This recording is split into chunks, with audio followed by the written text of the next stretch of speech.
E aí, gente, tá me ouvindo? Ricardo, Christian, boa noite. Boa noite? Não, boa tarde, gente. Mário Almeida, boa tarde, gente. Boa tarde, boa tarde, boa tarde.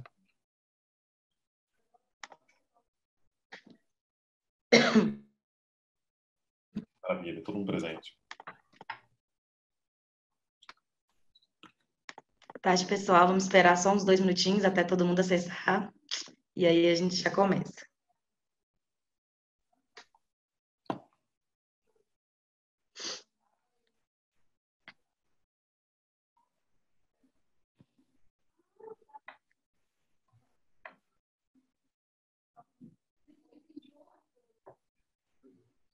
Tem gente que está em um lugar que está de noite. Ele está onde para estar de noite? Pois é. Deve ser o Daniel, né? O Daniel não está na noite? Deve estar inclusive do duas, né? Não, deve estar 6. Que horas aí, Daniel? 6 horas? 6. Daniel tá viajandão ali, cara. Onde é que você tá, Daniel, que você tá viajando desse jeito, cara? Estão de bolinho de bacalhau e... Não, não é bolinho de bacalhau que ele tá comendo, não, cara. Não, Daniel, tá ouvindo a gente, cara? Tá escutando, Daniel? não, ele está out. Não, então, é porque ele tá em Amsterdã, né, cara? Aí, sei lá, né? Ah, então é isso. Eu senti ele muito lento, né? Tá muito devagar, né, cara? Olha lá. Alguém deu saudade para mim aqui, Ricardo. Bom, Ricardo, eu não, pelo nome eu não vou conseguir te reconhecer, mas estou com saudade também. Vai assim, vai. Aqui uma mensagenzinha ali, ó. 18 horas alguém na Irlanda, Irlanda, Amsterdã. 19 horas Paris. Tá bom o negócio para todo mundo aí. Eu tô me sentindo meio mal, cara. Eu tô na Tijuca, assim. Eu tô me sentindo meio mal aqui, cara. E a gente está trabalhando demais, hein? É. Daniel tá Daniel, aí. agora tá escutando a gente? Eu vi. Só rindo. Tudo bem. Daniel, você tá em Amsterdã, né, cara? Tô não, cara. Tá no lugar errado. A gente achou muito feliz, né? A vida é linda. E acho que ele tá por lá mesmo. Sabe? Ele não sabe onde é que ele tá, cara. Enfim. Ó, tem alguém aqui, passou alguém em Toronto. Toronto tá bom, né? Novembro. Deixa eu ver o nome da pessoa, não consegui ver o nome, mas novembro. Ou você que está em Toronto, em dezembro e janeiro a gente conversa. Dezembro e janeiro, aquele friozinho de Toronto, vai ser a beleza. O pessoal do chat aqui só denunciando, dizendo que eu estava sendo caluniado enquanto o meu som não entrava. Não é verdade. Tá Não, isso é mentira. Não é verdade, né? Isso aí é intriga que a Thaís tá fazendo aí, cara. A gente não falou nada. Certo. Pessoal, acho que bastante gente já entrou. Então, o Daniel já está conseguindo escutar a gente também, né? Para quem não me conhece, meu nome é Elise. Eu sou uma das participantes aqui da área de cursos do Clipping. Quem fez aula com a gente ano passado já deve me conhecer aí, já acompanha as aulas há algum tempo. E vou acompanhar hoje aqui com vocês também para ajudar, enfim, a coordenar esse bate-papo aí. Não que precise, né? Afinal, o pessoal já está bem à vontade, mas é isso aí. A ideia dessa aula hoje é apresentar para vocês, então, como que vai funcionar o curso em 2020. Os professores vão aproveitar também para trocar uma ideia sobre a evolução da prova ao longo dos anos, como que foi a prova agora de 2019, aproveitar esse momento que a gente está tendo também de divulgação parcial dos resultados da segunda fase e apresentar para vocês o funcionamento da plataforma e tudo mais, e trocar algumas ideias aí sobre como que a gente pode esperar da prova em 2020, principalmente nas matérias de política internacional, economia e geografia. Então, vou pedir primeiro para cada professor se apresentar rapidamente, né? Experiência com CSD, acho que já é bem conhecida, mas vamos aí para os novos navegantes. Se você quiser começar, Tanguy? Começo. Bom, meu nome é Tanguy, eu sou professor de política internacional para o CACD especificamente desde o ano de 2007. Comecei a dar aula para curso preparatório, a princípio em São Paulo, dei muita aula em São Paulo, em Brasília, depois no Rio de Janeiro. E, assim, a minha tarefa principal realmente ao longo desse tempo todo é a preparação para a carreira diplomática. Tentei fazer uma conta aqui de mais ou menos quantos diplomatas brasileiros, né, eu ajudei na preparação, foram mais de 500, não sei exatamente que número é esse exatamente, mas certamente mais de 500, que eu peguei aquela fase ali das 100 vagas e tal. Então, é isso. Assim, me especializei ao longo desse período aí na preparação para a carreira diplomática e estou no Clipping desde julho desse ano agora, né? Então, desde julho, eu sou professor aqui do Clipping, já dei as aulas do intensivo pré-primeira fase e do intensivão para a segunda fase, que terminou 2 ou 3 semanas atrás. Quem segue? Vai. Então, gente, eu sou o Daniel Souza, sou professor de economia para o CACD, para o concurso de admissão à carreira diplomática, desde o ano de 2005. E desde então eu tenho me dedicado ininterruptamente, nesse período de tempo, à prova de economia, talvez a disciplina mais diferente do concurso, e sem dúvida alguma a disciplina mais apaixonante e interessante, diferentemente dessas disciplinas menores, como geografia, política internacional, né, que são meras trivialidades que esses dois outros professores aqui desenvolvem aqui na preparação do CACD. Mas, no mais, eu estou entrando no Clipping agora, é a primeira vez que eu vou ministrar um curso no Clipping, estou bastante feliz, é uma proposta inovadora, uma proposta realmente disruptiva, e estou muito, muito empolgado e satisfeito de estar participando desse projeto, ainda mais com craques aqui como os meus amigos João Felipe e Tanguy Bagdadi. Bom, eu sigo, então. Eu também estou nessa estrada há algum tempo. Comecei um pouquinho antes de Tanguy e Daniel. Na verdade, dou aula, eu não lembro. Eu estou esquecendo das coisas, gente, porque eu já não estou tão jovem assim. Mas 2003 ou 2004. Eu acho que foi no concurso de 2004. Lembro de uma das aprovadas, Débora Carvalho. Foi a minha primeira aluna aprovada no concurso. 2004. Era uma candidata curiosa, eu não sei o que foi feito dela, porque ela queria trabalhar no cerimonial. Era uma coisa engraçada. Ela falou, não, eu quero ficar no cerimonial, eu não quero falar no canhão, eu quero ficar no cerimonial. A gente ria muito disso. Mas, enfim, eu estou nessa estrada desde 2004, numa fase até que a gente não era uma fase de cursos, os cursos começaram a surgir com maior volume no ano seguinte. Era uma coisa muito comum dar aula em casa, né? Ver como é que a tecnologia muda. E eu tive alunos à distância naquela época, vocês não vão acreditar, o pessoal do Clipping vai rir, mas a gente gravava a aula e mandava CD por Sedex. Também uma aluna que passou no ano seguinte, Patrícia, não vou lembrar o nome, o marido era da ONU, então ela morava em Nova York, ela recebia por Sedex. Eu lembro que eu dava aula no colégio da Tijuca, na Tijuca querida de vocês dois, e ela me ligou, eu estava no colégio da Tijuca, e ela ligou, Patrícia Amaral, eu acho. Bom, enfim, Patrícia alguma coisa. E, professor, eu estou usando o chat aqui, que tem gente em Toronto, Paris, imagino que o Daniel esteja em Lisboa, algo parecido, e ela ligou, professor, um colega seu disse que o senhor dá aula para o concurso e eu tenho interesse. Eu falei, sim, eu vou começar uma turma em agosto, da aula em casa. Sim, mas eu tenho um problema. Eu falei, qual é? Eu moro em Nova York. Que chato, querida, que coisa difícil. Como é que você vai superar? Eu torço você. E aí, na época, a gente gravava as aulas e mandava para o Sedex. E hoje é essa maravilha. É um negócio... E quero dizer a vocês que eu estou aqui no meu quarto, só que na sala, minha esposa, que é professora universitária, está participando de uma banca. Uma banca da PUC do Paraná, e ela está participando disso. É incrível, né? Não tem, apesar da geografia ser menor, Daniel, o mundo também está ficando menor, como você me disse, né? Isso me faz temer muito. João Felipe, você está de calças, pelo menos, João Felipe? Isso é importante, cara. Hoje sim. Você está no seu quarto? Hoje sim. Hoje eu resolvi dar essa moral para eles. Que isso, cara? Que intimidade, enfim. Segue aí, Elise, porque o nível baixou aqui. Vai lá.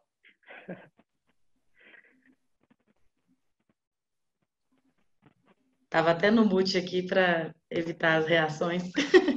Mas muito obrigada, então, pela apresentação. Vou explicar para quem não conhece ainda como que é o funcionamento das aulas aqui no Clipping e para quem já conhece, quais são as principais novidades agora para o preparatório de 2020. A gente vai ofertar, assim como a gente fez no ano passado, o modelo de pagamento no Pague o Valor que achar justo, que oferece a opção da pessoa se matricular apenas nos módulos que ela tem interesse em acompanhar, apenas nas matérias que ela tem interesse em acompanhar e, posteriormente, pagar pelas aulas que ela desejar assistir. Então, você paga uma matrícula por módulo. No total, nós vamos ter 3 módulos agora nesse curso extensivo. E no próximo mês, a gente vai ofertar também o curso avançado, com os professores também. Para o curso extensivo, você se matricula no módulo e posteriormente paga a aula a partir de um valor mínimo de R$ 15. Quem optar por... Aí vem as novidades aí de 2020, né? Que quem optar também agora pode comprar o pacote fechado. Se não quiser fazer o lance aula a aula, você pode comprar tanto o módulo completo, ou seja, a matrícula mais aula de uma vez, e aí você pode parcelar esse pagamento, quanto o pacote completo, que te dá acesso a todas as aulas de todas as matérias, já com tudo incluso, incluindo as matrículas. E aí você também pode fazer o pagamento direto, podendo parcelar até em 12 vezes. E aí, ao final da aula, a gente vai apresentar aí para vocês uma condição especial para quem está acompanhando aqui com a gente ao vivo. E quem não puder acompanhar ao vivo também, claro, a gente quer permitir que todo mundo que tem interesse acompanhe tanto essa quanto todas as aulas, vai poder assistir essa aula posteriormente no YouTube e vai ter direito também a essa condição especial. Então, rapidamente apresentando para vocês o funcionamento das aulas aqui no Clipe. São todas aulas online, elas são transmitidas por essa ferramenta que a gente está usando para transmitir a aula de hoje. Quem participa das aulas ao vivo pode interagir com os colegas através de um chat. A gente está estruturando aí um modelo de chat bem legal também agora para esse ano, que todo mundo vai poder acompanhar, não só quem assiste a aula ao vivo. Então, quem for assistir as gravações depois também vai poder interagir com os outros colegas pelo chat, tirar dúvidas, se ajudar, criar uma comunidade mesmo de quem está participando daquele curso. Quem não puder assistir as aulas ao vivo pode assistir as gravações. E aí, uma das grandes novidades para esse ano também é que, em vez das gravações ficarem disponíveis pelo período de 7 dias, elas vão ficar disponíveis no modelo Pague o Valor que achar justo até o final do módulo, que vai ser 30 dias após a última aula. Então, quem não pode assistir a aula ao vivo não vai ser prejudicado, vai conseguir acompanhar as discussões no chat, vai poder assistir a aula quantas vezes quiser até a expiração daquele módulo, tá bom? Quem comprou no pacote ou quiser comprar nos pacotes, ou módulo fechado, ou o pacotão completo, também vai ter acesso por um período maior, tá bom? E aí, qualquer dúvida que vocês tiverem, podem chamar a gente lá no chat. Aproveitando, então, esse momento, queria pedir para os professores, acho que a gente pode seguir a ordem, né? Tanguy, Daniel, João Felipe, é a ordem que está aparecendo aqui para mim na tela, para comentar um pouco, então, sobre as mudanças na estrutura das provas nos últimos tempos e, principalmente, quais foram as novidades e as principais percepções que vocês tiveram agora na prova de 2019, tanto na primeira quanto na segunda fase. Então, Elise, sobre a mudança da prova, assim, o comentário que eu vou fazer vai ser sobre a mudança da prova de uma forma geral e que se reflete perfeitamente na prova agora de 2019, que durante os cursos que eu dei aqui no Clipe, né, tanto para a primeira fase quanto para a segunda fase, já tinha alertado que era uma tendência e que de fato se concretizou, que é o fato de que a prova, até alguns anos atrás, era uma prova de política externa brasileira. A gente falava sobre, basicamente, o posicionamento brasileiro acerca dos principais temas, as principais relações bilaterais do Brasil, os argumentos brasileiros. Então, era sempre importante estar muito atento com relação a tudo que o presidente falasse, o chanceler falasse, os votos brasileiros e tal. Nos últimos anos, no entanto, isso vem perdendo um pouco de força porque a gente tem tido mudanças políticas importantes, né? Então, a gente teve muitos anos de governo do PT, então era fácil, tinha uma certa coerência ao longo desses anos todos, mas aí depois sai a Dilma entre o Temer e aí já tem mudanças, né? Então, uma coisa que você tinha estudado nos anos anteriores, mudou o governo, aquilo vale ou não vale? O posicionamento é o mesmo ou não é? E a gente tem mais uma mudança agora, né, com o governo Bolsonaro, que, mais uma vez, coloca a política externa num ponto de mudança, o que torna muito difícil cobrar a política externa brasileira. Então, a prova ela veio se tornando, de 2015 para cá, uma prova muito de política internacional mesmo. Ela começou a ser cada vez menos uma prova de política externa brasileira e mais uma prova de política internacional. Então, isso faz com que o clipping, inicialmente, né, com aquela ideia das notícias e tal, se torne muito fundamental, assim, aquilo que aparece nas notícias, aquilo que são os temas de fato internacionais, qual é a posição dos Estados Unidos com relação a algum tema, temas de Oriente Médio, questões relacionadas a negociações de uma forma geral, ganham uma importância bastante grande. Isso aconteceu tanto na primeira fase desse ano quanto na segunda fase também. E aquilo que é cobrado de política externa brasileira acaba sendo colocado mais como elementos históricos da política externa brasileira, que não tem problema, né? Assim, se cobrar a política externa do Geisel, por exemplo, tem uma questão só sobre a política externa do Geisel na segunda fase. Assim, é uma questão relativamente fácil, assim, uma questão que todo mundo conhece, todo mundo sabe. O que torna a questão um pouco mais difícil, né? Se todo mundo sabe, você naturalmente vai ter que dar um jeito de fazer uma questão muito boa para ela conseguir sobressair em meio aos demais. Mas acredito que, enquanto a gente não tenha uma continuidade muito grande, assim, muitos anos seguidos, de continuidade na política externa brasileira, a tendência é que a política externa perca, de fato, um pouco de importância, não vai subir definitivamente, hipótese alguma, mas certamente vai perder um pouco de importância em prol dos temas de política internacional, assim, dos temas mais gerais da política internacional. Então, isso envolve, inclusive, política externa de outros países. Caiu também na segunda fase desse ano agora, por exemplo, política externa argentina, política externa do Macri. Assim, seria uma coisa que talvez 5, 6 anos atrás a gente nem olhasse para isso, certamente não faria muita diferença. Caiu há pouco tempo a política externa dos Estados Unidos, ano passado. A política externa da China tem caído. Então, esses temas mais amplos têm sido cobrados e é para isso que os candidatos necessariamente vão ter que olhar a partir desse ano agora, mais uma vez. Falando um pouco da prova de economia, eu lembro que quando eu comecei a trabalhar com o CACB, a prova de economia era essencialmente uma prova teórica. Era bem teórica mesmo, tanto na parte de microeconomia, quanto na parte de macroeconomia, quanto na parte de economia brasileira. Eram quase questões de manual de economia. Você olhava lá aquela teoria X, Y, Z, tinha que apresentar características, tinha que definir conceitos e assim por diante. E ao atacar, e mais recentemente esse processo acabou se intensificando, a gente tem observado uma prova de economia cada vez mais eventualmente teóricas ainda aparecem. Nesse ano, por exemplo, apareceram questões na segunda fase, principalmente questões relacionadas à microeconomia. Microeconomia tem muita dificuldade no que diz respeito a fugir de questões muito teóricas, muito by the book, né? Muito seguindo realmente os manuais de economia tradicionais. Agora, na parte de macroeconomia, a gente teve uma evolução muito grande. A parte de macroeconomia se tornou cada vez mais alinhada à política externa brasileira, se tornou alinhada às preocupações da diplomacia brasileira, preocupações concretas. Se a gente pensar, por exemplo, no caso do período do governo Lula, aí até um pedaço do governo Dilma, havia claramente uma preocupação com o multilateralismo, e aí isso transbordava para a economia de maneira muito clara. Preocupações em relação a organismos multilaterais, a estratégias multilaterais de negociação, tudo isso apareceu na prova de economia de maneira muito, muito contundente. E esse ano, a gente já tem um reflexo um pouco dessa mudança da política externa brasileira na economia de novo, e a preocupação foi em relação ao investimento. A atração de investimento, que foi o que apareceu na segunda fase, na prova desse ano, na prova discursiva de economia, quer dizer, questões relacionadas à atração de investimento para a economia brasileira, que se tornou um norte do governo Bolsonaro e da política externa. Né? Tem poucos dias que o governo que o presidente esteve na Arábia Saudita, e a primeira coisa que ele anunciou foram investimentos dos sauditas no Brasil, na casa de 10 bilhões de dólares. Então, a gente está falando de algo na macroeconomia muito alinhada à política externa brasileira e cada vez mais focada em elementos concretos, focada em elementos práticos. Já a parte de economia brasileira, ela também muda um pouco ao longo do tempo. Antigamente era muito mais frequente você ter temas relacionados ao pensamento desenvolvimentista, ao estruturalismo, à economia cafeeira, à formação econômica brasileira. E de uns tempos para cá, temas mais recentes passaram a ser mais importantes no que diz respeito à prova de economia.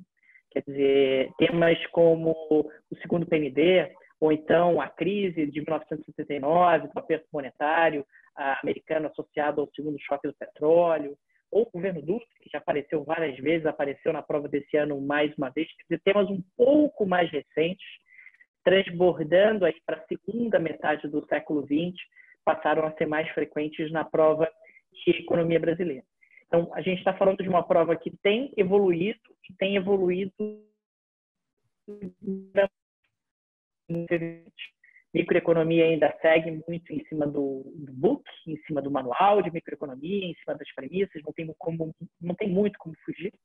A parte de macroeconomia cada vez mais alinhada às preocupações de política econômica externa do Brasil, quer dizer, qual é o nosso norte, qual é a nossa preocupação, e nesse sentido, uma atualização permanente do que está sendo pensado e discutido em termos de política econômica brasileira e o que está sendo pensado em termos de política econômica externa brasileira precisa ser algo de constante atenção. E na parte de economia brasileira, cada vez mais a segunda metade do século XX vem ganhando importância e relevância no que diz respeito aos temas, e temas sempre essencialmente econômicos. Lembrando que ninguém fala na prova de economia muito de história ou de política, é economia mesmo. Quer dizer, influências sobre balanço de pagamentos, influências sobre política monetária, política fiscal do Brasil em determinados momentos, quase como uma macroeconomia aplicada a casos específicos da economia brasileira, e isso tem se tornado cada vez mais claro. Quer dizer, a prova de economia brasileira é cada vez mais distante da prova de história e muito focada numa macroeconomia aplicada. Então, Daniel, eu recomendo que você assista meu módulo, cara, que você vai precisar aí para conseguir entender as variáveis da política brasileira. Você tá convidado. Eu não preciso, cara. Basta eu estar atento às fofocas. Fofocas são suficientes, porque política internacional é fofoca. Fofoca, fulano falou com fulano, brigou com Beltrano. Então, se eu acompanhar uma revista de fofocas, é suficiente. E aí, João Felipe? Muito bem. No caso da geografia, nesse meu período que eu acompanho, que é longo, né, a gente teve um modelo de prova até 2008, inclusive tinha lá um programa que é diferente do programa atual. Esse programa, que era um programa muito ruim, fazia que a prova de geografia fosse uma prova muito confusa. Se vocês pegarem as provas de 2005, 2004, 2006, você vai ver que são provas muito confusas. Melhorou muito em 2008, então há uma sequência de provas de 2009 até aproximadamente 2015, 2016, bem boas, que são basicamente questões em cima do programa atual, há uma única mudança. Mas, curiosamente, repara que eu estou dizendo que o programa é basicamente o mesmo, mas eu parei em 2015, 2016. Por quê? Alguns de vocês, fazendo concurso esse ano, devem ter se preparado para uma guinada ideológica do governo, né? E aí, na prova de geografia, o que você imagina cara, como é que vai cair Milton Santos? Como é que vai cair, sei lá, aquela abordagem crítica da geografia?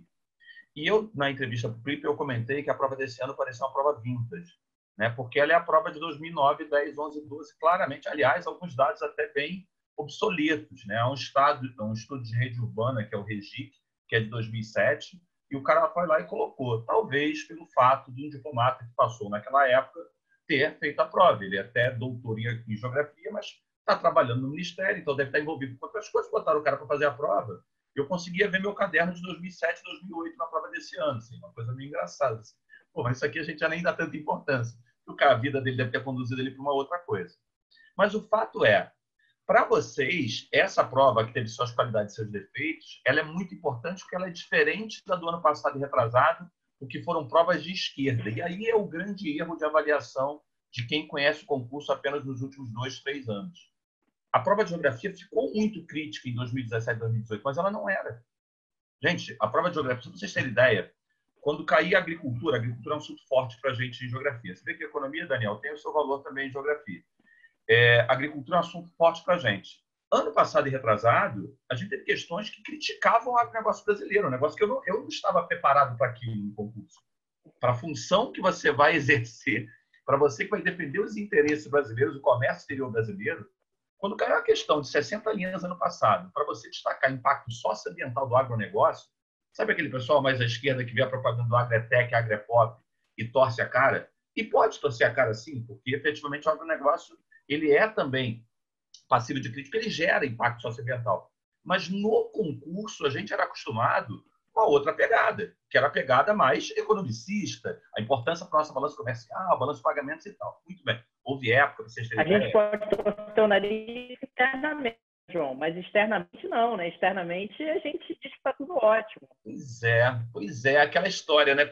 Aí eu te pergunto o seguinte, mas por que foi em 2017, 2018, com o Temer, justamente que essa prova ficou mais crítica, mais de esquerda? Na minha opinião, isso não tem diretriz nenhuma. Isso tem a ver com o fato das pessoas criarem a prova estarem no Brasil num momento de enorme instabilidade, ou seja, eles acabaram se politizando também. E vocês, equivocadamente, passaram a ver essa politização como a prova de geografia, como a marca. Eu desafio vocês, peguem as provas de 2010, 11, 12, 13. Repara, governo PT, gente. Era governo PT. As provas mais críticas não foram no governo PT. Foi no governo Temer, porque tem muito mais a ver com o momento conturbado político do Brasil. E volto a dizer, aquelas provas não tinham questões erradas. É apenas uma abordagem exageradamente crítica para a função que você quer exercer. Aliás, um comentário. Eu tenho visto alguns de vocês um pouco abalados com as questões da política interna brasileira em relação ao concurso. Mas eu quero dizer a vocês, quem quer ser diplomata, gente, não vai ser diplomata do Lula, ou diplomata do Temer, ou diplomata do Bolsonaro, você vai ser diplomata. Então, começa a pensar, assim, eu, na fase das 100 vagas que o Tanguy mencionou, alguns dos meus conhecidos, alguns amigos e tal, mais à esquerda, queriam ser diplomatas. Não, você não quer ser diplomata. Você quer representar o governo à esquerda que você tem nesse momento. Como pode acontecer alguém agora muito conservador querendo ser? Olha só, as coisas mudam. Como eu sou o mais velhinho aqui na história, para o concurso eu comecei a dar aula há uns 15 anos. Mas de geografia eu dou aula há 29. Assim. Já vi de tudo nessa história. Então, assim, não dá para você ficar se preparando olhando para 2 anos de prova. Como não dá para você simplesmente pegar a prova desse ano, que foi feita de uma maneira um tanto quanto assodada, porque caiu na cola de uma pessoa para fazer, por que fazer uma prova vintage? Porque o cara foi na bola de segurança. Então, gente, vamos abrir o leque. A gente trabalha com programa. Está no programa, a gente trabalha. Vou dar um exemplo, a prova foi maravilhosa para mim. Eu estou hoje envolvido aqui nos concursos, né? Então, nos recursos. Vou fechar aqui, porque o pessoal não para. Uma das questões que mais causou problema esse ano é uma questão fácil. É uma questão ridícula que um bom aluno meu de ensino médio responderia. Mas que candidatos a diplomata não responderam porque não caía há 10 anos. Sabe o que caiu? Uma das 4 questões? Bioma Cerrado e Caatinga. 40 linhas para analisar o bioma Cerrado e Caatinga, destacando característica botânica, regime hídrico, característica climática. Como não caía a geografia física há muito tempo, o pessoal está colocando de lado. Gente, geografia física no concurso é livro de ensino médio. Por isso é que meu aluno bom de vestibular responderia. Ele vai lá e decora quem é a xerófila, quem é a tropófila e por aí vai. E à medida que não cai há 10 anos, mas está no programa, as pessoas deixaram de lado. Pois a gente sabe bem como é que é esse funil nesse finalzinho da aprovação. Você imagina o peso de uma questão de 20 pontos. Já vi vários espelhos com nota 6, nota 7, nota 8. Um cara com nota 70, 70 e tanto, perdendo 13 pontos numa questão de geografia física. Por quê? Porque não caía há 10 anos.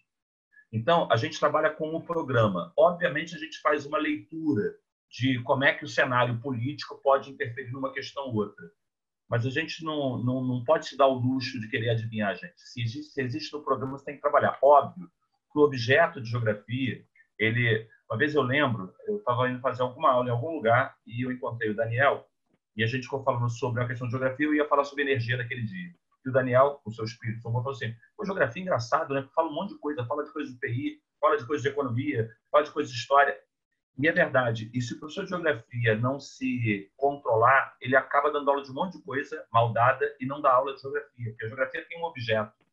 Ela é muito espacializada, ela é muito territorializada. E no concurso isso fica muito claro. O que acontece é, na hora que eu vou analisar o território, eu posso dar um viés mais crítico e falar que o agronegócio gera impacto socioambiental? Posso. E, ao mesmo tempo, como é que eu vou analisar a economia brasileira hoje sem analisar o agronegócio, que nem nos 5 anos de crise decaiu, avançou. Se a própria ONU diz que o Brasil é que vai decidir o tamanho da insegurança alimentar do mundo, isso eu falo, é a FAO. A FAO diz que o Brasil, a produção brasileira é que vai definir o tamanho da insegurança alimentar, porque o Brasil vai ser decisivo na produção de alimento no mundo. E repara, a primeira informação é verdadeira? O agronegócio é impacto socioambiental? É. A segunda informação também é? Também é. E aí o que a gente faz nas aulas? As duas coisas. Pensando que no concurso, normalmente, essa visão mais economicista tende a predominar. É isso. Agora, eu achei interessante isso que o João disse, que caiu na prova de geografia, algo que não caía há 10 anos. E isso em economia, às vezes, também acontece, inclusive na preparação, quando você fala e aborda determinados temas ou utiliza uma abordagem que já não cai há alguns anos, há 8, 9 anos, às vezes os alunos torcem um pouco o nariz, falam, poxa, por que você está perdendo energia com isso? Está perdendo tempo com isso se já não cai há tanto tempo? E acho que o João colocou muito bem, porque a gente trabalha com o programa. Se está no programa, tem que ser visto. Tem que ser visto que mesmo que não apareça há 8, 9, 10 anos, pode aparecer de novo, e aí você acaba não resolvendo uma questão discursiva que tem um peso enorme, porque, puxa, já que não cai há tanto tempo, eu não preciso mais ver isso.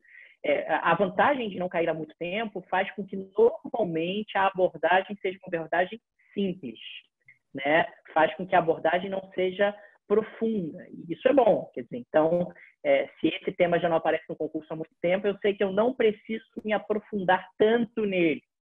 Mas não significa dizer que ele não tem que ser abordado, que não tem que ser visto, que não tem que ser estudado. Nesse sentido, assim, pegando o gancho que vocês dois falaram aí, João, você falou que você, né, como geógrafo, você acaba falando sobre temas de política internacional, de economia e tal, e acaba falando um pouquinho de cada coisa. Só para lembrar que uma das questões de política internacional desse ano da segunda fase foi Mackinder. Assim, não está no edital de política internacional. Então, assim, claramente é emprestado. Olha, você está fazendo a prova de política internacional, eu sei que você estudou geografia.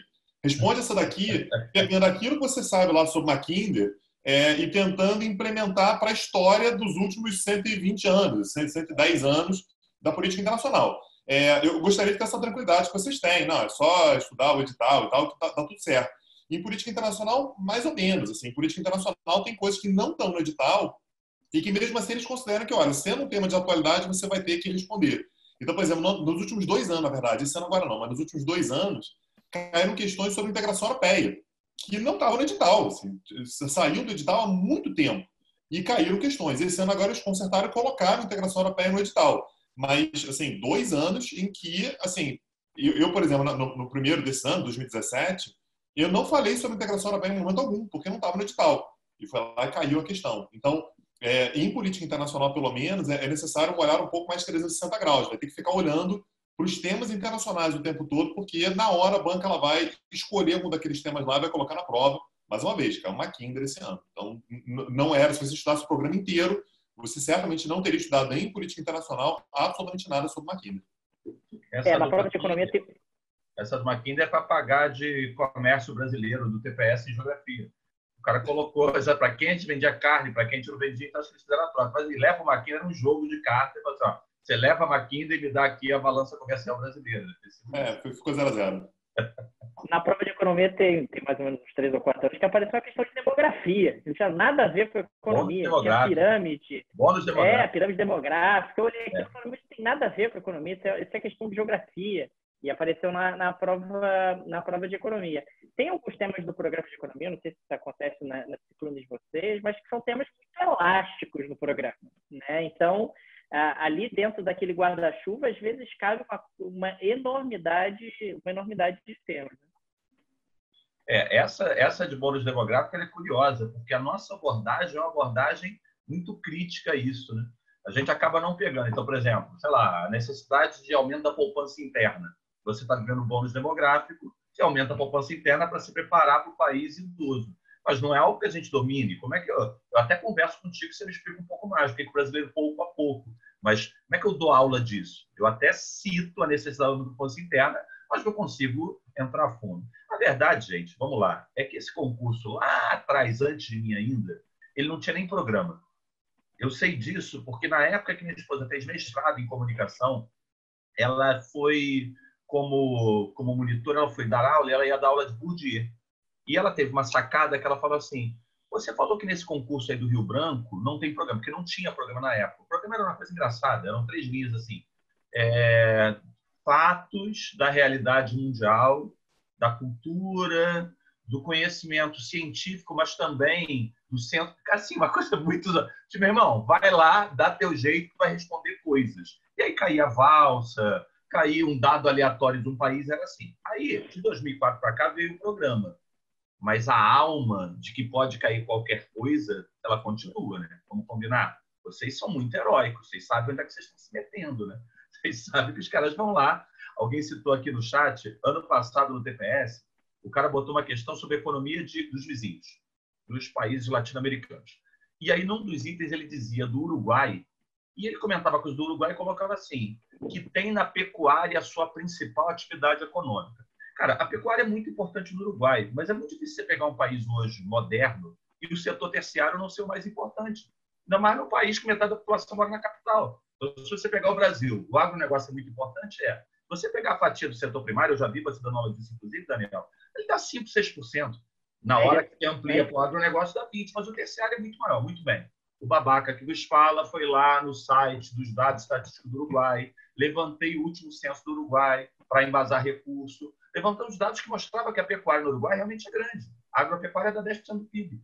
e os caras foram lá e mantiveram o gabarito. Assim, 10% acontece. do PIB é muita coisa. E é muita coisa, 10%, só que não é lá o maior. Acontece. Só que você não passa ou não passa. O passar ou não passar não é por esse tipo de questão. Eu sei que o acaso conta um pouco, mas eu tenho uma opinião, psicologia de botequim, que é o seguinte: a gente tem uma tendência, como candidato de qualquer coisa, a se pegar nas questões polêmicas. A questão é polêmica, ela é polêmica para todo mundo. Óbvio que o acaso pode fazer um concorrente seu acertar e você errar. Eu não estou dizendo que não possa desempatar. Mas, cara, se você tem, ano passado eram 24 itens de geografia, 2 itens polêmicos, 3, tinham 21 que não eram polêmicos. A gente tem uma tendência a ficar olhando para esses e não para os outros. Porque para polêmica é muito difícil você se preparar. Você não consegue se preparar porque está errado. Mas você acertou os outros 21. Não estou cobrando que você acerte, mas você acertou. Se você não acertou, antes de eu discutir aquela que o gabarito está equivocado, ou aparentemente equivocado, eu tinha que ser pragmático e olhar para isso. Beleza. Vamos seguir em frente, Elise? Perfeito, pessoal. Obrigada aí pelas considerações. E até para seguir nessa linha aí, a gente fez uma seleção de perguntas. A gente abriu uma caixinha lá no Instagram do Clipe, previamente à aula, para o pessoal mandar algumas questões aí para vocês. Então, a gente selecionou aqui algumas questões, vou fazendo uma por uma, vocês respondem.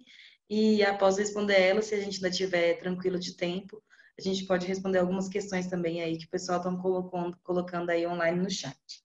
Então, primeiramente, aqui uma pergunta para os três.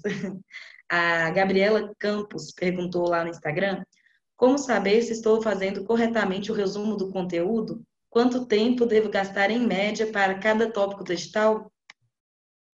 Então, essa eu começo.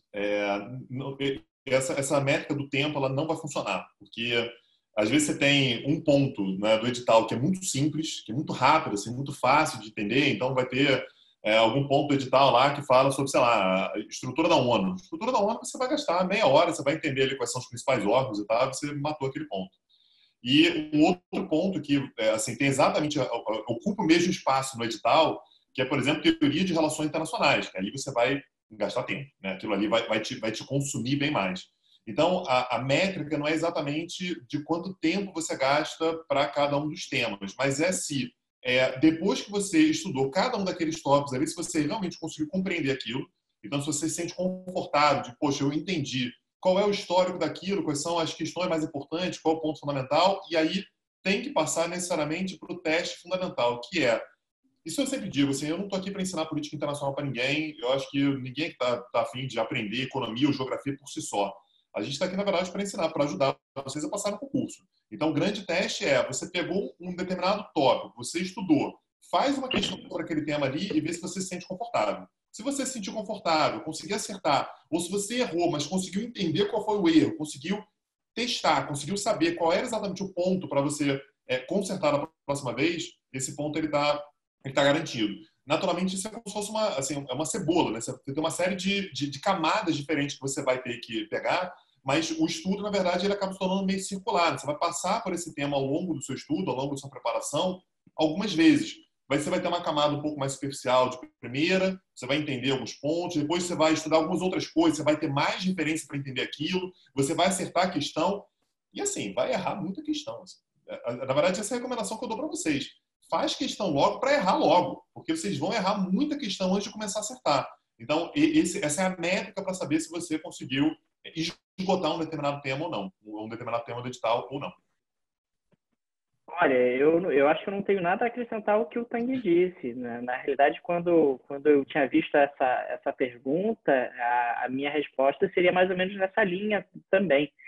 Que para a prova de economia é igual, quer dizer, os tópicos eles não são uniformes, eles têm pesos completamente diferentes.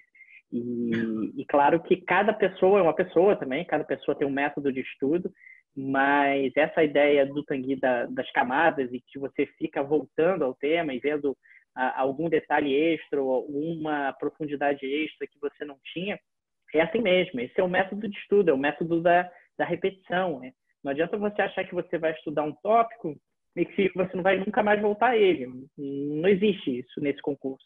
Você tem que ficar voltando, retornando e tal, como forma justamente de fixar aqueles conceitos E o teste do exercício, o teste, se você utilizar uma prova antiga, uma questão antiga, é fundamental. Se você já é capaz de fazer questões sobre aquilo com alguma tranquilidade, é sinal de que o tema já está dominado e que você já pode passar para o próximo sem medo. Eu não tenho também muita coisa a acrescentar, não. A geografia tem 7 itens no programa. Cada item é dividido em subitens, são 23 ou 24 subitens no total. E eles são muito variados entre si. Então, a gente tem que pensar em recorrência. Por mais que a gente trabalhe com todos os tópicos, é óbvio que alguns tópicos têm muito mais recorrência que os outros. Eu abro o nosso curso com geografia urbana. Geografia urbana não é o assunto de geografia do CACD, é o assunto da geografia. Nada é mais importante em geografia no mundo hoje que geografia urbana por um motivo simples, porque a humanidade mora cada vez mais em áreas urbanas. E a partir daí, entender essa dinâmica é muito relevante. A gente tem 4 aulas de geografia urbana. Por quê? Porque cai muito. Agora, eu tenho assuntos que não caem tanto, como o assunto que eu falei há pouco de bioma, domínio morfoclimático, que, na verdade, eu trabalho de uma maneira diferente. Eu tenho assunto que... você vê, voltando até na pergunta anterior, dessa coisa de vocês olharem 2 anos de prova e quererem ver, a prova é assim. Até 2014, nunca tinha caído geopolítica. Sabe o Mackinder que também falou? O Haushofer, o Spike, essa galera? Hatzel é diferente, porque o Hatzel é da geopolítica, mas é também um cara da geografia determinista. Mas esses caras nunca tinham caído no TPS. Eles caíam na época da terceira fase, e nunca caíram no TPS. Mas, cara, estava no programa, e eu ficava lá. Esse ano vai. Aí tem uma hora que você dá uma cansada. Muito bem. 2014, a geografia teve só 16 itens na prova. Os 16, 8 foram sobre geopolítica. Uma questão inteira de Hatzel, uma questão inteira de Haushofer. No ano seguinte, caiu de novo. Aí, eu vou dar aula em 2016, 17, assim, pô, professor, geopolítica cai muito, né? Eu falei, filho, cai demais. Geopolítica é a base da prova. E se o cara tivesse lá 3 anos antes, não tinha caído antes. Então, não tem como a gente marcar um tempo para cada coisa, porque depende da recorrência, da horizontalidade do tema, alguns temas são mais e da dificuldade. Tem tempo que você vai ter que ficar rodando em torno deles. Agora, quando é que eu estou pronto para aquilo? Cara, esse concurso é um concurso de repetição, não tem muito jeito. Vamos fazer questão e vamos fazer questão. Em alguns casos é mais rápido, outros mais lentamente, mas não tem uma métrica nisso aí. A própria divisão, se você pegar, né, pelo menos no caso de economia, o programa que está aí na plataforma do Clipping, vocês vão poder observar que tem aulas que têm mais de um tema e tem aulas que se dedicam a um tema só, quer dizer, em função justamente do peso que esses temas são atribuídos. Acho que nesse sentido, se a pessoa estiver buscando um referencial em termos de energia que ela vai gastar em cada um dos temas, me parece que o programa aqui do Clipping, das aulas do Clipping, é um bom referencial. Em termos de energia, quanta energia você deve despender em cada um dos temas, se tem temas, quais são os temas que eu vou gastar mais energia, quais são os temas que eu vou gastar menos energia. Perfeito. Vou passar aqui para a próxima pergunta, então. Acho que ela vai ser um pouco polêmica. Foi enviada pelo Lucas G. E ele perguntou o seguinte: para entender política internacional, por exemplo, precisamos ter noções de economia e geografia. Existe alguma combinação especial ou ordem lógica de matérias para estudar para o CACD? Então, mais ou menos, assim. Sim. Tem alguns pontos de política internacional que você vai ter que entender de geografia e de economia, mas é importante lembrar que, assim, eu não compro muito essa ideia da interdisciplinaridade. Eu acho um termo muito bonito, é muito legal e tal, você vender um programa interdisciplinar e tal, mas não é interdisciplinar nada. Assim, você tem a prova de política internacional, você tem a prova de economia, você tem a prova de geografia. São provas diferentes, com bancas diferentes, com propostas diferentes que podem ser, inclusive, contraditórias entre si. Então, é importante não achar que eu vou estudar economia porque vai me ajudar em política internacional. Às vezes não vai te ajudar. Às vezes você vai estudar economia com o Daniel, por exemplo, ele vai te dar uma informação e aí vai chegar na aula de política internacional e falar alguma coisa que discorda dele, que é comum eu discordar do Daniel, e na prova a resposta vai ser diferente. Você vai ter uma lógica diferente para aquilo ali.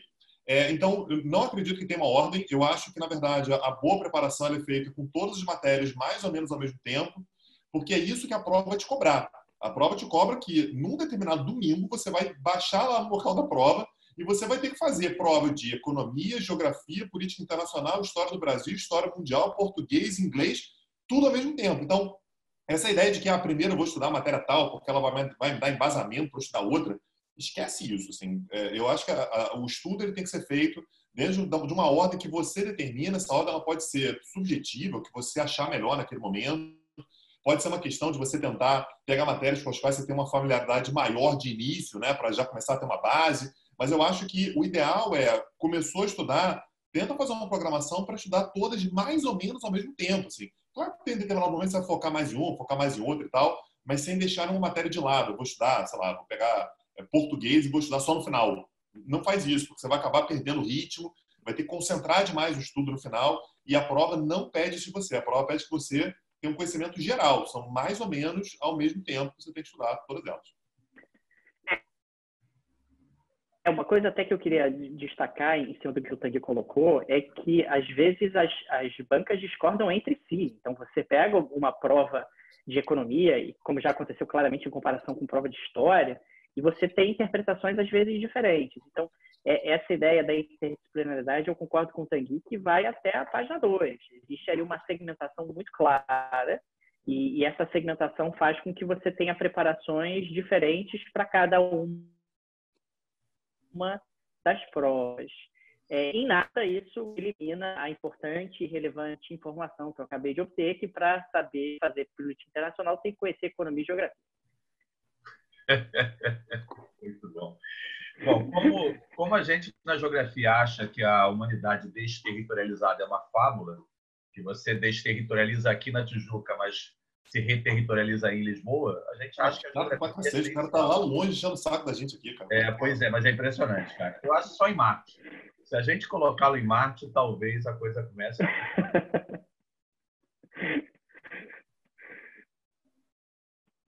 Tem uma pergunta aqui que eu acho legal do chat a gente falar, que é assim, é do Christian, se eu não me engano. O objetivo das aulas é ser autossuficiente ou bibliografia é essencial? Christian, você vai ter que ler muito, querido. Mas você vai ter que ler muito. As aulas não são introduções ao assunto, elas buscam horizontalizar e te preparar para o TPS, para a primeira fase, mas, obviamente, elas encaminham vocês para um monte de coisa. Por isso sempre tem indicação bibliográfica. Então, eu acabei de citar aqui, sem dizer muito, um professor aqui da UF, que é o Rogério Rasbert, que fala que o nome do livro dele é O Mito da Desterritorialização. E aquela história, você pode passar no concurso sem ler um fragmento de Rogério Rasbert. Acho difícil passar sem ler nada do Milton Santos. Mas conheço gente que deu sorte, no ano dele não caiu nada de Milton Santos. Mas, de maneira geral, as aulas elas abrem para vocês o universo e vocês vão ter que fazer cada vez mais leituras. Até porque, nesse concurso, não se passando só pelo TPS. Tem um momento lá que você vai ter que escrever 60, 90 linhas, 40 linhas sobre o assunto. E aí é muito complicado fazê-lo sem uma leitura. Perfeito, João Felipe. Agora uma pergunta aqui da Beatriz Ferreira, também pelo Instagram, que ela quer saber. Vocês, voltaram especificamente para o Tanguy e Daniel, né? Vocês que participam de podcasts com bastante frequência, acham que eles são uma boa ferramenta de estudos? Caso achem, qual a melhor forma de inseri-los na minha rotina? Eu pensei que ela ia indicar um podcast. Não, você te pergunta para jogador de futebol, né? Você acha que você foi feliz hoje que você fez 3 gols? É óbvio que eu e o Daniel, a gente acha que podcast é importante e tal, tem lá seu papel. Para quem não sabe, imagino que muitos de vocês sabem, a gente tem um podcast, né? Eu e o Daniel, que é o Petit Jornal, o João Felipe é convidado de vez em quando. E acho que sim, acho que o podcast ele tem um papel importante porque ele é como se fosse uma mudança no modal do cérebro. Assim. Então, você passa o dia todo lendo, você passa uma parte do dia assistindo a aula e tal, e tem um determinado momento que você está no carro, tem um determinado momento que você está no ônibus, tem um determinado momento que você está lavando louça, que é consagrado mundialmente como momento de ouvir podcast. Então, eu acho que é legal você dar uma mudada na maneira pela qual você tem acesso a determinadas informações, e eu acho que os podcasts, de uma forma geral, traduzem bem isso. Então, acho que ajuda bastante. Algo a acrescentar? Não, acho que o Tanguy colocou bem, e eu sou um consumidor voraz de podcast, então eu sou um pouco suspeito sobre isso, e podcast realmente você consome, às vezes, de deslocamento no metrô, às vezes fazendo exercício, às vezes levando o cachorro para passear. Quer dizer, você tem dezenas de maneiras de inserir podcast dentro da sua rotina e sim, eu acho que é uma fonte de informação, de atualização extremamente relevante. Eu só queria fazer uma parte aqui. Estão me perguntando se eu fiquei triste porque o rapaz lá do Estado Islâmico morreu. Não fiquei triste. Quem não sabe, o rapaz do Estado Islâmico é primo de Tanguy Bagdadi. Como vocês podem observar, eles têm o mesmo sobrenome. Era, porque ele faleceu. Ah, ele faleceu, né? Você ficou triste? Mandou o cartão para ele? Não, então, eu acabei de dizer que não fiquei triste. Mas Tá. Elise, porque senão fica nisso aqui. Vai lá. Perfeito. Agora uma pergunta para o João Felipe, do Eduardo Gomes. Na sua entrevista para o Clipping, pessoal, quem não viu a entrevista aí, aproveitando, vou mandar aí no chat daqui a pouco. Manda ali. Na sua entrevista para o Clipping, você comentou que as questões da primeira prova de geografia desse ano abordaram questões não tão atuais. Acha que isso aconteceu devido à transição das bancas? Podemos esperar abordagens mais contemporâneas para o CACD de 2020? Acho que você já comentou um pouco sobre isso, né? Mas podemos aprofundar um pouco. Acho que sim. Acho que uma das pessoas que ficou na banca já estava na banca nos anos anteriores, isso para a prova discursiva, mas a impressão que eu tenho, pela maneira como foram feitas as questões de 2017 e 2018, é que essa pessoa que ficou, que é a pessoa da UNB, o Fernando Luiz, ele não apitou muito. Acho que a prova tem o DNA de um outro professor lá, que é o Everaldo Batista. E quem acabou fazendo a prova é um cara graduado em Geografia, com mestrado e doutorado em Geografia, mas que passou no concurso, é diplomata há 10 anos. Então, o que eu imagino? Eu nem o conheço pessoalmente, ele não foi meu aluno, não lembro do nome dele. Eu imagino que, para ele, foi uma coisa assim, a vida dele foi conduzida para uma outra coisa. E aí ele acabou apelando para essa prova que eu chamei de retrô ou de vintage. A tendência é que a prova do ano que vem seja uma prova melhor que essa. Essa não foi uma prova ruim. Ela foi uma prova com alguns problemas, todo ano, né? Eu estou falando. Não acho que vale a pena a gente ficar chateado. Alguém até citou aqui a questão de TI, que era sobre o teórico lá argentino, lembra? Que o pessoal descobriram o perfil do cara. Essa história é uma das mais maravilhosas da história do concurso. É o Carlos Escudeiro. Incluíram o cara no grupo lá do Facebook e o cara errou uma questão sobre a teoria dele, cara. E não mudaram o gabarito. Não mudaram, é verdade, não mudaram. E aí fizeram o recurso com o cara dizendo, não, eu não quis dizer isso. E não mudaram. Mas aí, não mudaram. Não, você quis dizer, se você que não sabe o que você quis dizer. Foi sensacional. Aliás, o Enem de domingo agora tem uma questão em cima de David Harvey. David Harvey é um grande geógrafo inglês, mas radicado nos Estados Unidos, marxista até o último fio de cabelo. E o gabarito, Daniel, é que o trabalhador tem que se qualificar. David Harvey está mandando o trabalhador. E é sensacional. Nada menos marxista que isso. Putz, grilo, cara. O cara jogou assim, é bizarro. Você quer a resposta rápida. Eu trabalho com o Enem lá no curso também online. E eu fiz assim, gente, o gabarito vai ser essa aqui, porque não tem outra. Mas isso aqui é de fazer um David Harvey arrancar um fio de cabelo. Mas, enfim. Então, eu acho que a prova desse ano ela não foi uma má prova. Eu acho que ela foi um pouco ultrapassada. E com um ano de trabalho em cima disso, se vai ficar mesmo esse pessoal, eu acho que a prova vai dar uma melhoradinha. Agora, o importante para a gente os temas são aqueles. O que caiu foi população, o que caiu foi geografia agrária, o que caiu foi geografia urbana, o que caiu foi indústria. Então, assim, não sai muito do que a gente é acostumado a fazer.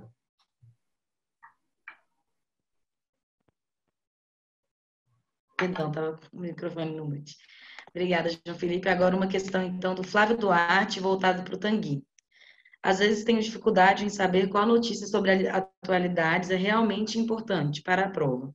Existe algum método para identificar qual notícia realmente vale o estudo? Então, de quem é a pergunta? Desculpa.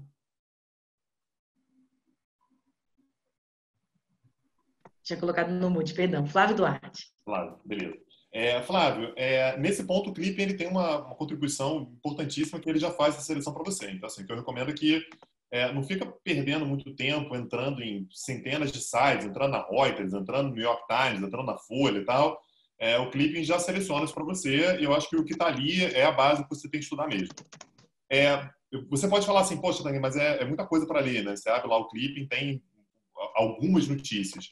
E tem algumas notícias que, quando você for pegando assim, com o passar dos dias, são temas que se repetem, né? Então, você tem uma determinada crise em algum lugar do mundo, você tem, por exemplo, uma manifestação no Chile, por exemplo, essa notícia vai aparecer diversas vezes, vai aparecer na segunda, na quarta-feira vai ter outra notícia, na quinta vai ter mais desdobramento, no domingo vai ter o especial sobre aquilo e tal.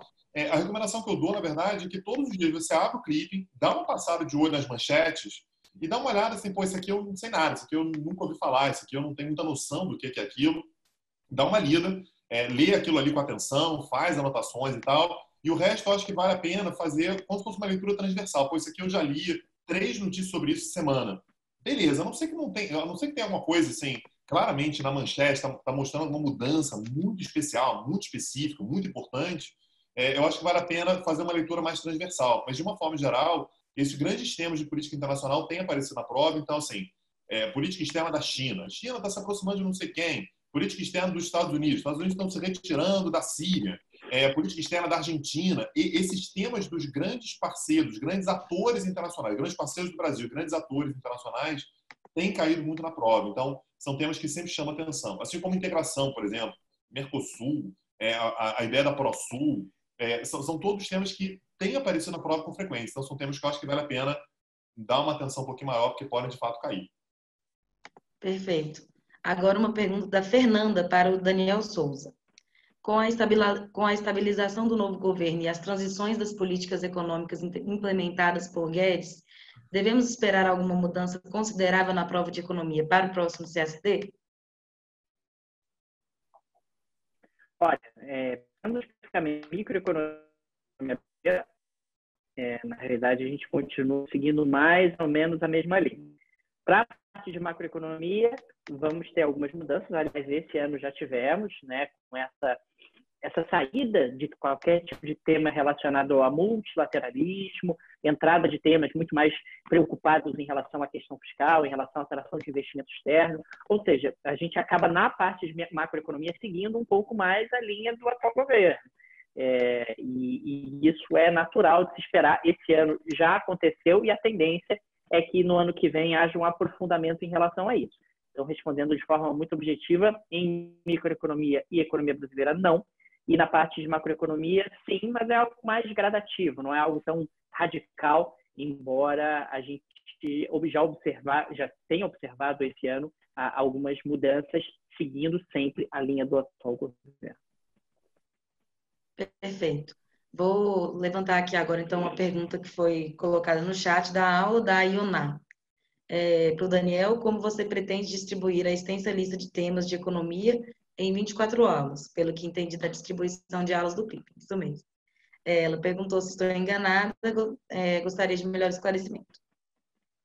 Na realidade, são 26 aulas, né, e que estão distribuídas. A parte de microeconomia ela está distribuída em 7 aulas, é o primeiro módulo. A parte de economia brasileira ela está distribuída em 9 aulas e a parte de macroeconomia está distribuída em 10 aulas.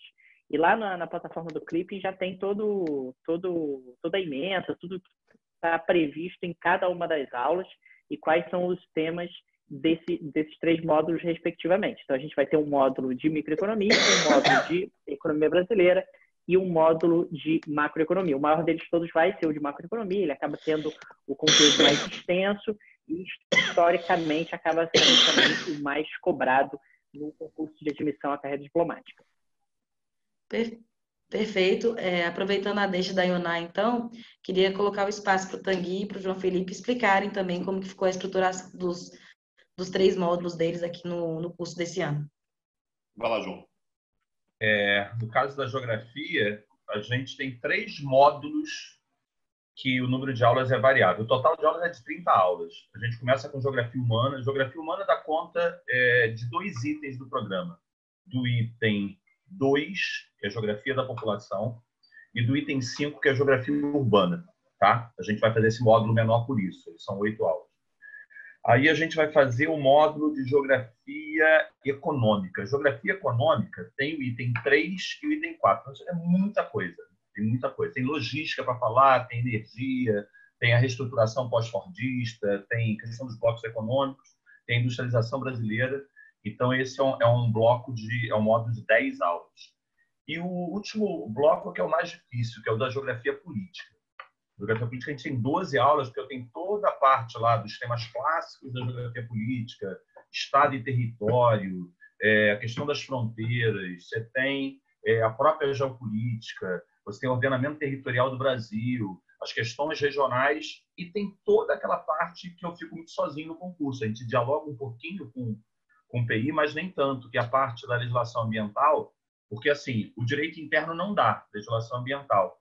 E a parte de PI trabalha com as conferências, mas uma pegada muito mais recente. E às vezes eu vou ter uma questão, sei lá, sobre a Lei Nacional dos Recursos Hídricos, que é de 97, você imagina. Então a gente tem um conjunto de 30 aulas, que é o esquema 8, 10, 12. Então começa com 8 de Geografia Humana, depois tem 10 de Geografia Econômica, depois 12 de Geografia Política. Beleza. A Ioná está perguntando também quantas horas cada aula. Ioná, vai ser padronizado, 2 horas, né? Entre 1h30, na verdade, e 2 horas por aula. Isso aí para todas as matérias. Todos os encontros aqui do CLIP são padronizados dessa maneira, 1h30 e 2 horas. Em política internacional, assim, são temas que não têm exatamente uma grande coesão entre si. Então, o primeiro módulo, por exemplo, eu chamei de regimes internacionais, que eu vou aproveitar para falar sobre a ONU, né? Então, assim, a estrutura da ONU, o sistema da ONU, e principalmente a maneira como a ONU lida com temas de segurança internacional. Então, vai ser o espaço para falar sobre terrorismo, narcotráfico, operações de paz, que, aliás, foi um dos temas da prova de segunda fase desse ano agora. E mais, aproveitando que o João Felipe está falando aí sobre meio ambiente e direitos humanos, né? Meio ambiente vai ser uma aula desse primeiro módulo sobre regimes internacionais, e a ideia é olhar para a evolução desses regimes, né? Então, como é que esses regimes foram sendo criados, foram sendo consolidados com o passar do tempo, para chegar no momento atual. Então, vai ser o espaço para falar, por exemplo, sobre protocolo de Kyoto, Acordo de Paris e tal. Esse vai ser um módulo menor, que a gente vai ter 6 aulas. E os 2 outros módulos têm 10 aulas cada, um sobre políticas externas, de uma forma geral. Então, vai ser o espaço que eu vou ter para falar sobre política externa brasileira, relações do Brasil com outros países, e aproveitar para falar sobre a política externa desses outros países, né? Vamos ver como é que isso vai se desenvolver, mas a ideia é exatamente que a gente consiga matar nesse módulo não apenas a política externa do Brasil, mas o que eu vim falando ao longo do nosso encontro aqui, né? A política externa da Argentina, a política externa dos Estados Unidos e tal, e a relação do Brasil com cada um desses países. E um último módulo no qual eu vou falar sobre integração regional, comércio internacional. Então vai ser o espaço para falar sobre Mercosul, União Europeia, o que é que a gente tem de integração latino-americana até lá, porque esse troço está mudando, né? Assim, parece que a gente já tem uma roleta e cada semestre tem um grupo novo de integração regional. E nesse último módulo também, essa parte que eu estou dizendo que não tem uma coesão muito grande, que tem uma parte que é meio separada, que eu vou falar sobre teoria de relações internacionais. Tá? Então, o último módulo lá vai falar sobre comércio, integração e teoria de relações internacionais, que foi onde eu consegui encaixar esses pontos no final. Perfeito, Tanguy, obrigada, João Felipe e Daniel. Tem algumas pessoas perguntando aqui no chat, né, a respeito dos cursos avançados. As matrículas que estão abertas agora são para os cursos extensivos. Os cursos avançados vão ser voltados primariamente para quem já acompanhou o curso extensivo expositivo anteriormente, principalmente aqui no CLIP, e eles vão ser ofertados pelos mesmos professores. A gente vai ter uma nova matrícula aberta, a previsão de início deles é agora para dezembro, e vocês vão ter maiores informações. A gente vai fazer uma nova aula inaugural, vamos fazer uma campanha de divulgação e explicar certinho para vocês os maiores detalhes a partir da segunda quinzena de novembro. Então, essas maiores informações, os detalhes a respeito dos cursos avançados, vocês vão ter a partir da segunda quinzena de novembro. E alguém perguntou aí também se é possível acompanhar os 2 ao mesmo tempo. É sim. Inclusive, a gente tentou construir o calendário. Quem não viu ainda, vou mandar daqui a pouco o link do cronograma de aulas. A maioria das aulas, elas estão seguidas. Então, o professor vai dar aula do extensivo de manhã e do avançado à tarde. Isso vai acontecer em quase todos os casos. Então, vai ser tranquilo para você acompanhar os 2. Então, se você quer reforçar a sua base teórica, acompanhar as aulas expositivas dos professores falei aula avançada ao contrário. As aulas avançadas vão ser pela manhã e os cursos extensivos pela tarde. De todo modo, os cursos vão conversar entre si, então vocês vão poder acompanhar os 2 ao mesmo tempo sem nenhum problema, e pode funcionar como uma forma de reforçar o conteúdo teórico no extensivo e se aprofundar naquelas matérias que mais caem no avançado. E aí, maiores detalhes a gente vai dar muito em breve sobre os avançados. Para seguir, então, eu queria aproveitar que a gente está no momento que saiu, que a gente teve ontem, né, os resultados provisórios da segunda fase, e que a gente sabe que tem muitos candidatos nesse momento que estão muito ansiosos pelo resultado final, trabalhando aí junto a vocês também, inclusive, na elaboração dos recursos. E tem outros candidatos também que estão um pouco desanimados com o resultado, enfim, preocupados. É uma fase bastante crítica na preparação dos candidatos. E eu queria ver com vocês se vocês têm uma mensagem aí que gostariam de passar para cada um deles. Enfim, uma mensagem animadora de incentivo. Então, eu tenho. Eu dei uma olhada de ontem para hoje, né, no espelho, enfim, em alguns resultados e na maneira como eles fizeram aquela parte da correção. E eu acho que, assim, a gente acabou tendo um fenômeno no concurso que é o seguinte: começou-se a cobrar, e com razão, uma transparência maior acerca dos critérios de correção, né? Então, os critérios de correção eles são muito subjetivos, o cara vai lá, dá uma nota qualquer, a gente não sabe de onde que ele tirou aquela nota, então tem que ter uma coerência, um cuidado um pouquinho maior para a gente saber exatamente por que aquela nota foi aquela especificamente.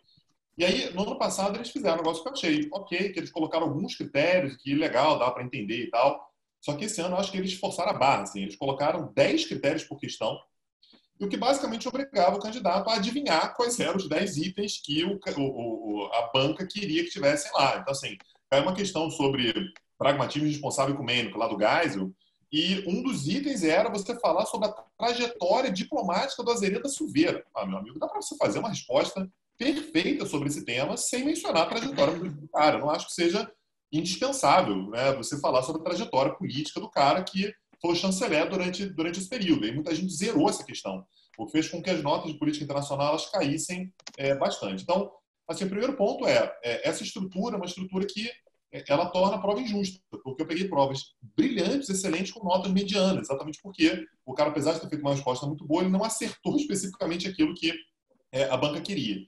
Agora, é uma questão também, em parte, de inexperiência da banca, né? A banca optou por colocar 10 itens lá. Assim, você padronizar que todas as questões têm que ter 10 itens de correção é uma insanidade. Então, a tendência é que ou nos próximos anos vão colocar critérios um pouco mais abertos, assim, tem que ter o critério, mas critérios um pouco mais abertos, que deem margem para que diferentes pontos sejam abordados, ou então eles vão diminuir a quantidade de critérios, vão colocar critérios que sejam um pouco mais atingíveis nesse sentido. Então, assim, não se sinta mal se você fez a prova e a sua nota foi abaixo do que você imaginava, porque a estrutura desse ano, ela jogava a nota para baixo mesmo. Em política internacional, por exemplo, mais uma vez, a gente teve alunos brilhantes que tiveram notas mais ou menos, assim, exatamente por conta do nível de especificidade.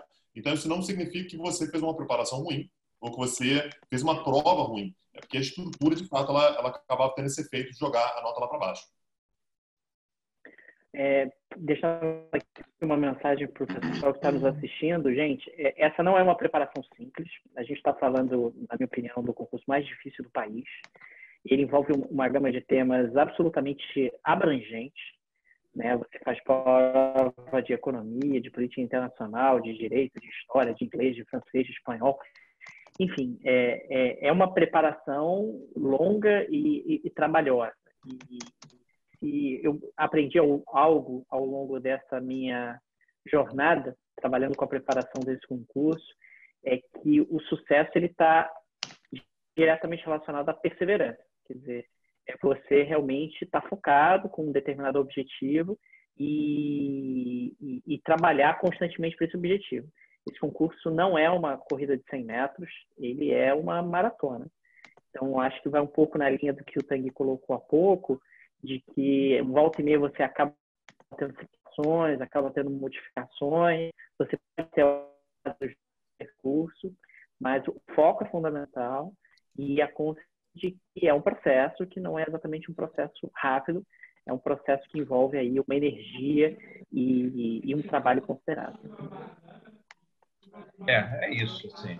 Eu digo a vocês que nesses anos todos eu tive o orgulho de dar aula para umas pessoas absurdamente, assim, absolutamente brilhantes.